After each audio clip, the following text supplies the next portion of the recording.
यदि आप अभी तक मेरे चैनल को सब्सक्राइब नहीं किया है तो तुरंत सब्सक्राइब कर ले ताकि आने वाली वीडियो का नोटिफिकेशन सबसे पहले आपको मिले। निर्जला एकादशी व्रत का पौराणिक महत्व और व्याख्यान भी कम रोचक नहीं है। जब सर्वज्ञ वेदव्यास ने पांडवों को चारों पुरुषार्थ, धर्म, अर्थ, काम और मोक्ष देने वाले एकादशी व्रत का संकल्प कराया था, तब युधिष्ठिर ने कहा, जनार्दन, ज्येष्ठ मास के शुक्ल पक्ष में जो एकादशी पड़ती हो, कृपया उसका वर्णन कीजिए।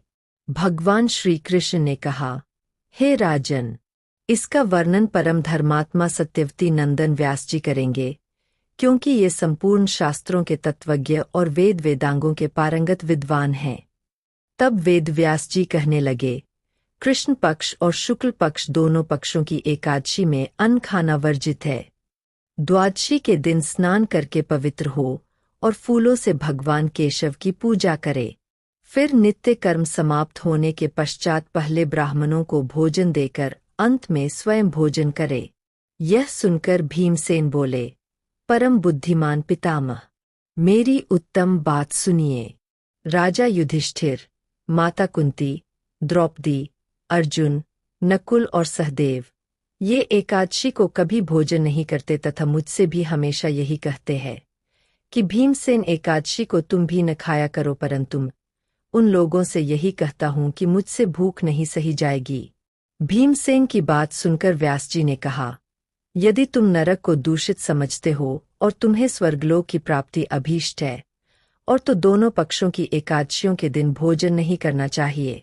भीमसेन बोले, महाबुद्धिमान पितामह, मैं आपके सामने सच कहता हूँ, मुझसे एक बार भोजन करके भी व्रत नहीं किया जा सकता, तो फिर उपवास करके मैं कैसे रह सकता हूँ। मेरे उदर में वृक नामक अग्नि सदा प्रज्वलित रहती है।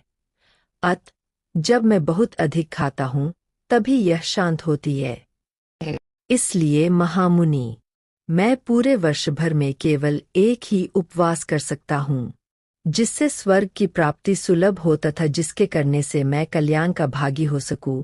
ऐसा कोई एक व्रत निश्चय करके बताइए, मैं उसका यथोचित रूप से पालन करूंगा। व्यास जी ने कहा, भीम, ज्येष्ठ मास में सूर्य वृष राशि पर हो या मिथुन राशि पर शुक्ल पक्ष में जो एकादशी हो, उसका यत्नपूर्वक निर्जल व्रत करो। केवल कुल्ला या आचमन करने के लिए मुख में जल डाल सकते हो, उसको छोड़कर किसी प्रकार का जल विद्वान पुरुष मुख में न डाले, अन्यथा व्रत भंग हो जाता है। एकादशी को सूर्योदय से लेकर दूसरे दिन के सूर्योदय तक मनुष्य जल का त्याग करे तो यह व्रत पूर्ण होता है। तदंतर द्वादशी को प्रभात काल में स्नान करके ब्राह्मणों को विधिपूर्वक जल और सुवर्ण का दान करें। इस प्रकार सब कार्य पूरा करके जितेंद्रिय पुरुष ब्राह्मणों के साथ भोजन करे। वर्ष भर में जितनी एकादशियां होती है, उन सबका फल निर्जला एकादशी के पालन मात्र से मनुष्य प्राप्त कर लेता है, इसमें तनिक भी कोई संदेह नहीं है। शंख, चक्र और गदा धारण करने वाले भगवान केशव ने मुझसे कहा था कि यदि मानव सबको छोड़कर एकमात्र मेरी शरण में आ जाए और एकादशी को निराहार रहे तो वह सब पापों से छूट जाता है। एकादशी व्रत करने वाले पुरुष के पास विशालकाय, विकराल आकृति और काले रंग वाले दंड पाशधारी भयंकर यमदूत नहीं जाते।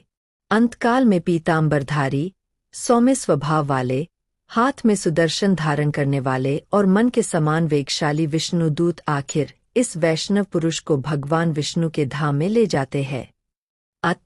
निर्जला एकादशी को पूर्ण यत्न करके उपवास और श्रीहरि का पूजन करो।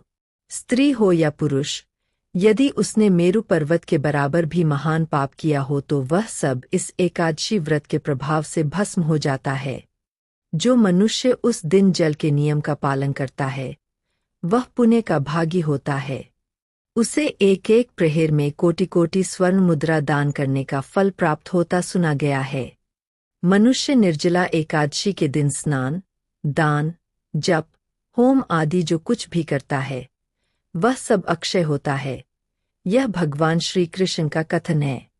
निर्जला एकादशी को विधिपूर्वक उत्तम रीति से उपवास करके मानव वैष्णव पद को प्राप्त कर लेता है। जो मनुष्य एकादशी के दिन अन्न खाता है वह पाप का भोजन करता है। इस लोक में वह चांडाल के समान है और मरने पर दुर्गति को प्राप्त होता है। जो ज्येष्ठ के शुक्ल पक्ष में एकादशी को उपवास करके दान करेंगे वे परम पद को प्राप्त होंगे। जिन्होंने एकादशी को उपवास किया है वे ब्रह्महत्यारे, शराबी, चोर तथा गुरुद्रोही होने पर भी सब पातकों से मुक्त हो जाते हैं। कुंती नंदन। निर्जला एकादशी के दिन श्रद्धालु स्त्री पुरुषों के लिए जो विशेष दान और कर्तव्य विहित है उन्हें सुनो। उस दिन जल में शयन करने वाले भगवान विष्णु का पूजन और जलमयी धेनु का दान करना चाहिए अथवा प्रत्यक्ष धेनु या घृतमयी धेनु का दान उचित है। पर्याप्त दक्षिणा और भांति भांति के मिष्ठानों द्वारा यत्नपूर्वक ब्राह्मणों को संतुष्ट करना चाहिए। ऐसा करने से ब्राह्मण अवश्य संतुष्ट होते हैं और उनके संतुष्ट होने पर श्रीहरि मोक्ष प्रदान करते हैं। जिन्होंने शम, दम और दान में प्रवृत्त हो श्रीहरि की पूजा और रात्रि में जागरण करते हुए इस निर्जला एकादशी का व्रत किया है उन्होंने अपने साथ ही बीती हुई सौ पीढ़ियों को और आने वाली सौ पीढ़ियों को भगवान वासुदेव के परम धाम में पहुंचा दिया है। निर्जला एकादशी के दिन अन्न, वस्त्र, गौ, जल, श्गेया, सुंदर आसन, कमंडलू तथा छाता दान करने चाहिए। जो श्रेष्ठ तथा सुपात्र ब्राह्मण को जूता दान करता है वह सोने के विमान पर बैठकर स्वर्गलोक में प्रतिष्ठित होता है। जो इस एकादशी की महिमा को भक्तिपूर्वक सुनता अथवा उसका वर्णन करता है वह स्वर्गलोक में जाता है। चतुर्दशी युक्त अमावस्या को सूर्य ग्रहण के समय श्राद्ध करके मनुष्य जिस फल को प्राप्त करता है वही फल इसके श्रवण से भी प्राप्त होता है। पहले दंत धावन करके यह नियम लेना चाहिए कि भगवान केशव की प्रसन्नता के लिए एकादशी को निराहार रहकर आचमन के सिवा दूसरे जल का भी त्याग करूंगा। द्वादशी को देवेश्वर भगवान विष्णु का गंध, धूप, पुष्प और सुंदर वस्त्र से विधि पूर्वक पूजन करना चाहिए। यदि यह वीडियो आपको पसंद आई हो तो आप इस वीडियो को लाइक करें, कमेंट करें और साथ ही अपने इष्ट मित्रों के साथ शेयर भी करें।